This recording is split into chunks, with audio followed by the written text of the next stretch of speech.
യേശുക്രിസ്തുവിനാൽ തിരഞ്ഞെടുക്കപ്പെട്ട ദൈവത്തിൻ്റെ ഏറ്റവും പ്രിയപ്പെട്ട എൻ്റെ സഹോദരി സഹോദരന്മാരെ, ഇന്ന് നമ്മൾ ശ്രവിക്കുന്ന തിരുവചന ഭാഗം എസ്തേറിൻ്റെ പുസ്തകം 14-ാം അധ്യായം 3-ാം തിരുവചനമാണ്. എൻ്റെ കർത്താവേ, അങ്ങ് മാത്രമാണ് ഞങ്ങളുടെ രാജാവ്.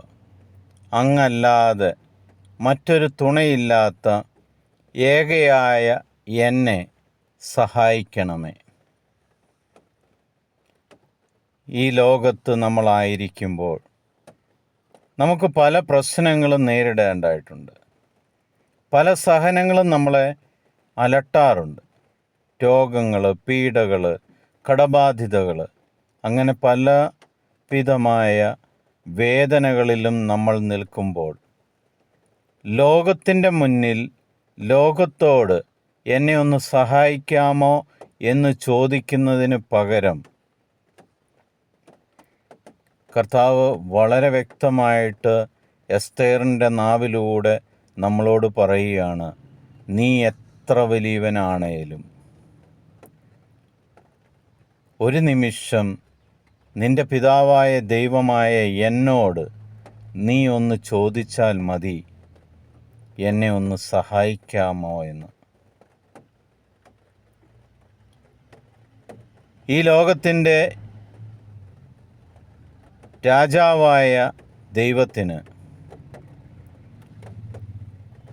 ഏതൊരു രാജ്യത്തിൻ്റെയും രാജാവാണ് ആ രാജ്യത്തെ പ്രജകൾക്ക് വേണ്ടത് ചെയ്തു കൊടുക്കേണ്ടത്. അതേപോലെ ഈ ലോകത്തെ നിയന്ത്രിക്കുന്ന രാജാതിരാജനായ കർത്താവിനോടാണ് നമ്മൾ സഹായം ചോദിക്കേണ്ടത്. എന്നെ സഹായിക്കാൻ പറ്റുമോ? എൻ്റെ ഈ അവസ്ഥയിൽ നിന്ന്, എൻ്റെ രോഗങ്ങളിൽ നിന്ന്, എൻ്റെ സഹനങ്ങളിൽ നിന്ന് കർത്താവെ, നീ എന്നെ ഒന്ന് സഹായിക്കാമോ എന്ന് ചോദിക്കുന്ന നിമിഷം ആ പിതാവായ ദൈവം നിങ്ങളുടെ സഹായത്തിനെത്തും. അത് ഉറപ്പാണ്. വിശ്വാസത്തോടുകൂടി ചോദിക്കുക. ഇന്നു മുതൽ നിങ്ങളുടെ ഏതൊരവസ്ഥയിലും ഏത് സഹായത്തിനും കർത്താവായ ദൈവം നിങ്ങളുടെ കൂടെ ഉണ്ടായിരിക്കട്ടെ എന്ന് പ്രാർത്ഥിക്കുന്നു. യേശുവിൻ്റെ നാമത്തിൽ നിങ്ങളെ എല്ലാവരെയും ഞാൻ അനുഗ്രഹിച്ച് ആശീർവദിക്കുന്നു. കർത്താവിൻ്റെ സമാധാനം നിങ്ങളുടെ കൂടെ ഉണ്ടാകട്ടെ. ഈശോ മിശിഹായ്ക്ക് സ്തുതിയായിരിക്കട്ടെ.